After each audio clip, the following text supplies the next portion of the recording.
IHSG saat ini masih dalam tren menurun.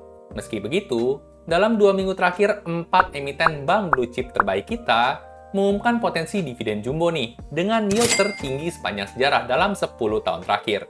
Dari yang umumnya yield hanya di kisaran 3-4%, turunnya harga saham menyebabkan peningkatan yield yang signifikan, bahkan sampai 10%. Ini sudah jauh di atas return obligasi ya, belum lagi kalau ngitung potensi capital gain-nya. Nah, dengan harga saham yang udah turun jauh seperti ini, apakah sekarang waktu yang tepat nih buat mulai cicil koleksi saham perbankan?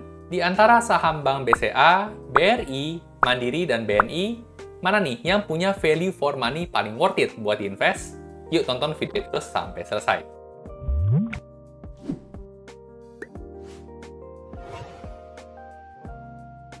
Halo dan selamat datang kembali channel saya, Jonathan Tamrin. Buat teman-teman yang baru pertama kali nonton, di channel ini saya sharing hal-hal seputar saham dari sudut pandang fundamental.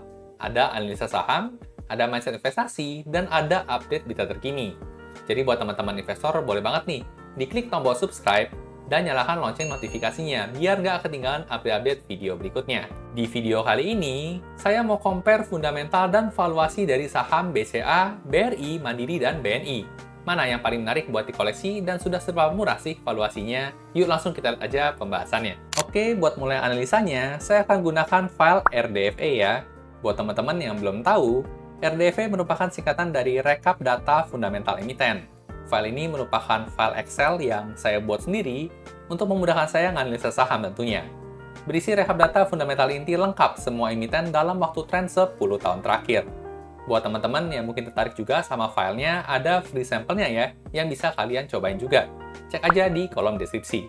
Sekarang kita mau pakai dulu buat compare saham perbankan. Nah, buat mulai analisanya, biasanya tinggal diganti aja nih kode sahamnya di sini. Terus kita bisa cek semua laporan fundamental dan valuasi intinya.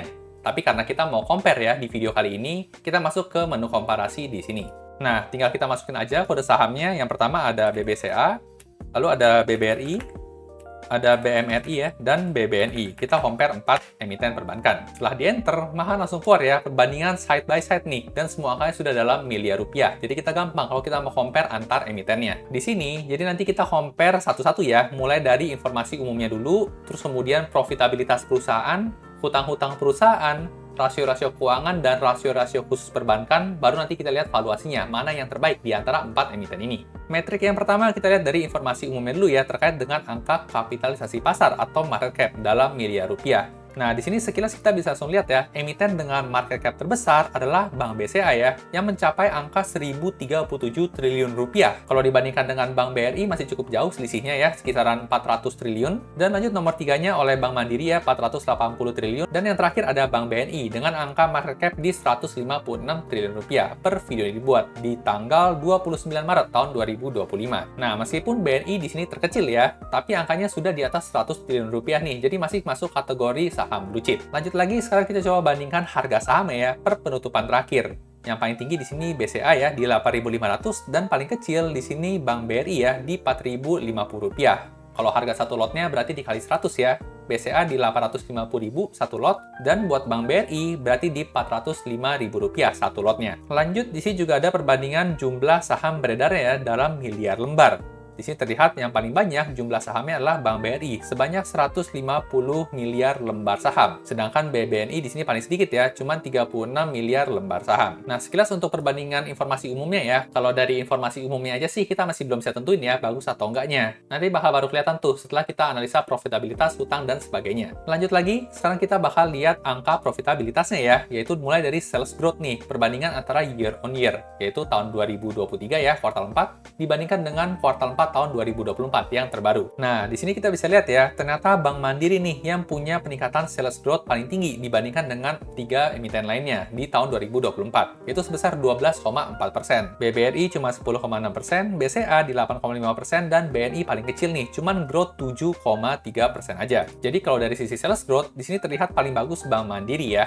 Nah, kita coba lanjut lagi. Sekarang kita lihat dari angka net profit growth-nya tahun 2023 dibandingkan dengan tahun 2024. Nah, di sini ada hal yang menarik menarik ya, ternyata yang paling besar net profit growth-nya adalah saham BCA nih, yaitu sebesar 12,7%. Padahal sales growth-nya cuma 8,5% ya, tapi net profit growth-nya bisa double digit. Sedangkan Bank Mandiri yang tadi sales growth-nya double digit, ternyata net profit growth-nya cuma 1,3% aja. Nah, hal ini menunjukkan betapa efisiennya ya Bank BCA ini. Ini artinya perusahaan sukses nih melakukan efisiensi, baik dari beban bahan baku, beban operasional, dan sebagainya. Cukup kebalik ya dengan kondisi Bank Mandiri. Berarti mereka nggak sukses nih dari sisi efisiensi. Kemungkinan besar di tahun 2024 ini ada beban yang bertambah, sehingga menggerus laba bersih perusahaan. Oke, jadi untuk net profit menang BCA ya, sebesar 12,7%. Lanjut lagi, masih ngomongin rasio profitabilitas, karena kita lihat dari sisi angka gross profit margin ya, atau margin laba kotor. Sini kita bisa lihat di 4 perbankan angkanya sama-sama 100% ya. Karena memang untuk menghitung gross profit margin, itu kan rumusnya revenue dikurangi dengan beban bahan baku, dibagi dengan revenue-nya dikali 100%. Nah, karena bahan baku dari perbankan adalah uang itu sendiri, makanya dia nggak punya beban bahan baku, jadi angkanya 100% di sini. Nah, jadi sini kita lanjutin aja, sekarang kita masuk ke bagian net profit margin atau margin laba bersih. Nah, di sini udah mulai kelihatan beda ya. Kita bisa lihat nih, angka paling tingginya ada di Bank BCA. Mencapai 57,8% untuk net profit marginnya. Nah, ini jauh lebih tinggi ya dibandingkan dengan kompetitornya nih, yang cuma di kisaran 20-30% aja. Nah, dari sini aja udah kelihatan ya, kalau ngomongin profitabilitas mah Bank BCA udah nggak ada lawan dibandingkan dengan emiten perbankan lainnya. Di sini Bank BRI cuma 28,9% ya, masih kalah dibandingkan Bank Mandiri nih, yang 33,9%. Lanjut lagi, ada rasio ROE atau Return on Equity ya. Di sini juga sama, yang terbaik adalah Bank BCA, yaitu sebesar 20,9%. Yang lainnya masih under 20-an%. Untuk Bank BRI di compare dengan Bank Mandiri juga masih menang Mandiri ya dari sisi ROE-nya. Kita lanjut lagi, sekarang kita masuk ke rasio hutang ya, rasio debt to equity ratio atau rasio DER. Di sini kita bisa lihat untuk emiten yang punya rasio hutang paling tinggi adalah Bank Mandiri ya, yaitu sebesar 7,45 kalinya. Untuk Bank BCA cuma 4,52 dan Bank BRI di sini 5,27. Kalau BNI lebih tinggi sedikit di 5,93. Khusus buat emiten perbankan, semakin tinggi tingkat rasio hutang, semakin bagus biasanya. Kenapa? Karena dana nasabah, seperti misalnya kita ya taruh uang di rekening bank tersebut, itu dimasukkan ke dalam liabilitas atau hutang. Jadi semakin tinggi tingkat hutangnya, kemungkinan besar semakin banyak nasabahnya, semakin banyak yang percaya sama bank tersebut. Di sini paling tinggi di Bank Mandiri 7,42, untuk Bank BCA di sini konservatif aja di 4,52. Nah, selanjutnya untuk dua angka di bawah ini adalah rasio valuasi ya. Sebenarnya untuk rasio valuasi ini baiknya dihitung terakhir setelah semua fundamentalnya selesai. Jadi sebelum masuk ke rasio valuasi ini, saya mau ajak kita lihat rasio khusus perbankan dulu. Kita coba compare ya, rasio-rasio khusus perbankannya kira-kira better mana antara 4 emiten ini. Nah, untuk rasio khusus perbankan, angkanya nggak ada di RDP ya, karena memang tiap bulan berubah-berubah terus. Jadi di sini saya udah rekapin update terbarunya, langsung aja kita coba compare ya. Yang pertama ada angka Net Interest Margin atau NIM. Di sini angka idealnya adalah di atas 4%, dan kalau kita coba lihat semua emiten sudah di atas 4% ya.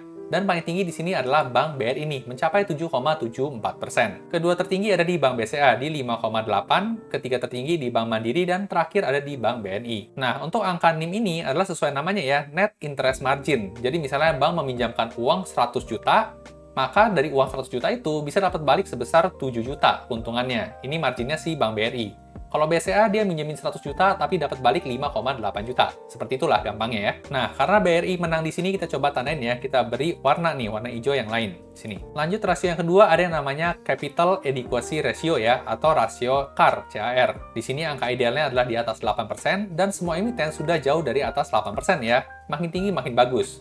Di sini kita bisa lihat tertingginya di Bank BCA 29,4%. Dan kedua tertingginya adalah di Bank BRI ya, di 26,63%. Capital Adequacy Ratio ini bahasa Indonesia adalah rasio kecukupan modal ya. Jadi semakin tinggi angkanya, semakin besar modal perusahaan buat bank tersebut. Di sini kita tandain buat Bank BCA warna hijau. Lanjut lagi rasio khusus perbankan ketiga ada yang namanya Loan to Deposit Ratio atau LDR. Di sini angka idealnya adalah berkisar di 78% sampai 92% ya. Dan yang masuk range ideal ini adalah Bank BCA dan Bank BRI. Sedangkan untuk Bank Mandiri dan BNI di sini angkanya terlalu cukup besar ya, lebih dari 92% nih. Nah, angka loan to deposit ratio ini adalah persentase berapa banyak sih uang nasabah yang disalurkan menjadi kredit. Jadi misalnya contoh Bank BCA, dia punya nasabah total uang tabungannya itu adalah 100 juta.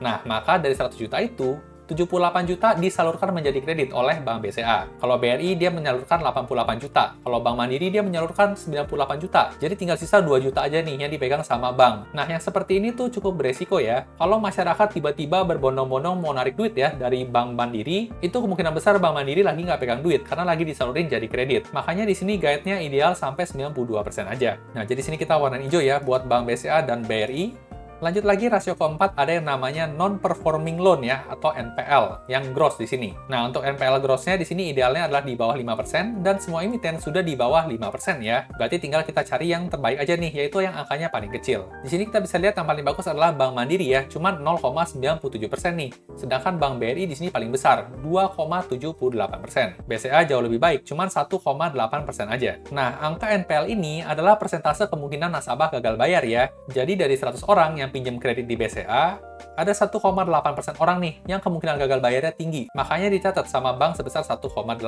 Nah, kalau buat Bank BRI, dari 100 orang yang minjem kredit, ada kurang lebih 3 lah yang kemungkinan gagal bayar. Jadi lebih riskan ya dibandingkan dengan 3 emiten lainnya. Meskipun masih dalam guidance yang aman nih, masih sama-sama di bawah 5%. Nah, berarti di sini Bank Mandiri ya, kita tandain warna hijau ya karena paling kecil. Lanjut lagi ke rasio yang terakhir, ada rasio KASA ya, atau Current Account, Saving Account. Di sini guidance-nya adalah di atas 60% dan semua emiten sudah mencapai guidance tersebut ya, sudah tergolong ideal. Nah, buat teman-teman yang belum paham ya, KASA ini membandingkan dana murah dengan dana mahal. Nah, apa itu dana murah dan dana mahal? Dana murah adalah dana yang kita anggurin di rekening kita. Jadi dana nganggur kita ini kita nggak depositoin dan kita nggak beliin obligasi bank tersebut. Kita nganggurin aja di sana. Nah, itu adalah dana murah. Karena bunga dari uang kita yang kita anggurin aja itu kecil banget. Jadi buat bank itu namanya dana murah karena mereka nggak usah kasih bunga tinggi-tinggi. Beda dengan deposito, bank harus balikin kisaran 3% ke nasabahnya. Nah, jadi semakin tinggi persentasenya berarti bank akan semakin efisien ya. Karena mereka nggak perlu keluar uang untuk biaya bunga. Di sini paling bagus adalah Bank BCA ya, 82%-nya adalah dana murah. Sedangkan yang paling kecil adalah Bank BRI. Jadi di sini cukup banyak nih yang merupakan dana mahal. Jadi di sini dimenangkan oleh Bank BCA. Nah, di sini langsung kelihatan jelas ya, juara satunya adalah Bank BCA nih dari segi fundamental perusahaan. Nomor 2-nya adalah Bank BRI, nomor 3-nya adalah Bank Mandiri, dan yang terakhir adalah Bank BNI. Dia nggak menang sama sekali ya dari kompetisi dengan 3 bank ini. Nah, oke. Jadi sampai sini kita udah selesai ya, compare fundamental dari 4 bank terbesar ya di Indonesia. Cukup jelas ya, kalau dari fundamental sih kayaknya BCA memang nomor 1, kemudian keduanya BRI, lalu kemudian Bank Mandiri, lalu Bank BNI. Cukup sejalan juga ya dengan rasio-rasio profitabilitas maupun hutang yang tadi juga kita udah compare sebelumnya. Nah, kalau sudah seperti ini, barulah enak kita ngomongin soal valuasinya. Sekarang kita coba balik lagi ya, kita lihat rasio valuasinya.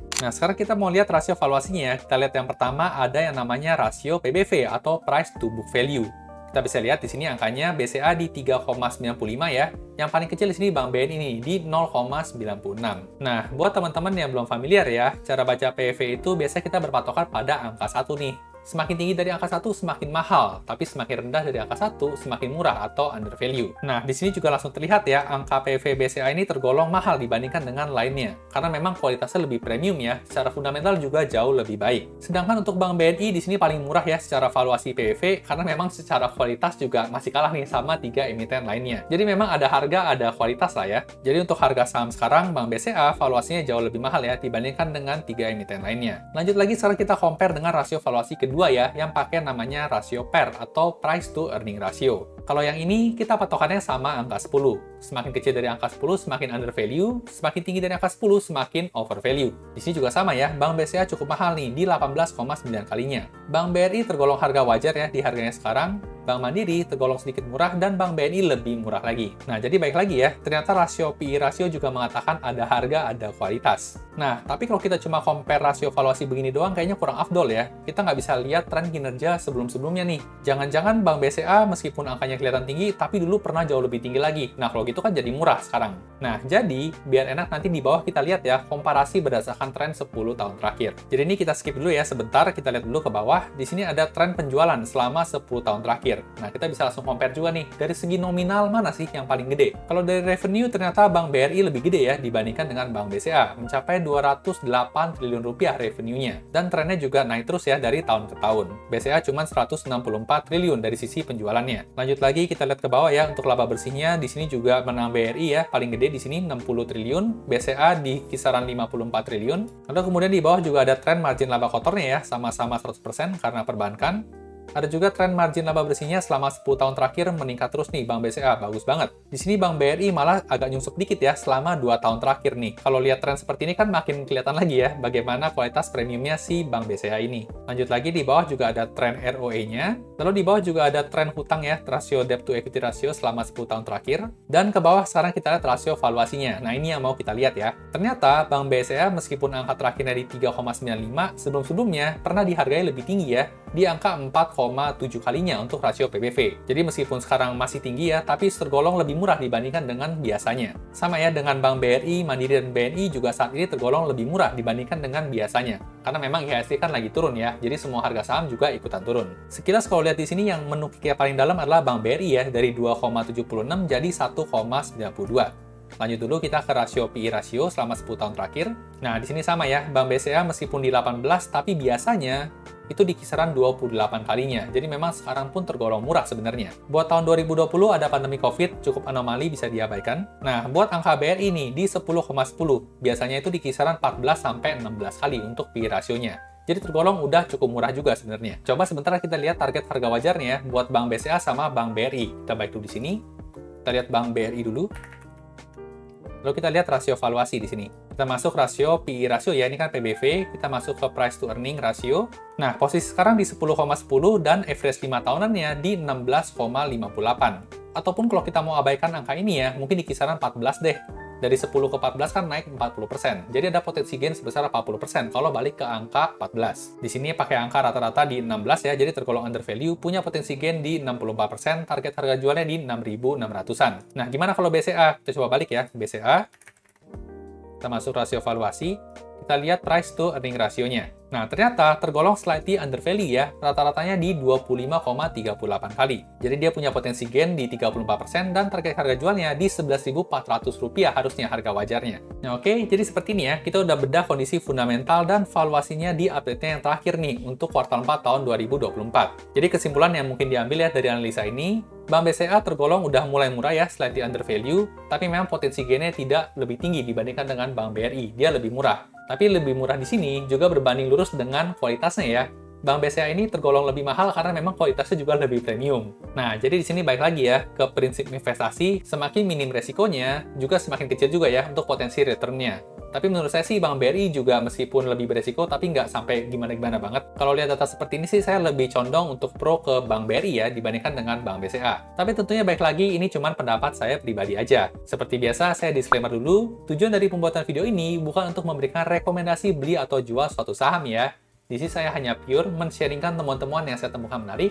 Bagus kalau teman-teman dapat insight, tapi buat jual atau beli suatu saham, teman-teman tetap harus ngerjain PR-nya sendiri atau do your own research. Buat teman-teman yang tertarik sama file Excel RDFA-nya, kalian bisa cobain gratis file sampelnya di website jotamrin.com. Jadi kalau cocok, bisa langsung pesan aja. Khusus bulan Ramadan ini lagi ada promo ya, potongan harga sebesar 300.000 untuk RDFA Plus yang tadi, dan 200.000 untuk RDFA Basic. Bisa pakai kode promo Ramadan Plus dan Ramadan Basic.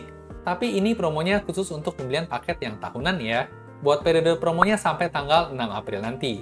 Nah, di update yang terbaru, saat ini udah ada 584 emiten yang rilis laporan keuangan kuartal 4-nya, dan udah direkap ke RDFA ini. Buat teman-teman yang pesen, nantinya bakal dapat free update berkala nih, minimal 1 kali setiap minggunya sampai lengkap data 800-an plus rekap laporan keuangan emitennya. Info lebih lengkapnya lagi bisa cek kolom deskripsi di bawah ya. Dan buat yang masih mau tanya-tanya, juga bisa ke admin ya, via DM IG di Jonathan Tamrin. Suka video seperti ini? Kemungkinan besar kalian juga bakal suka video lainnya di channel ini. Jangan lupa di like dan bagikan ke teman-teman investor lainnya ya, supaya makin jago analisa sahamnya. Sampai jumpa di video berikutnya.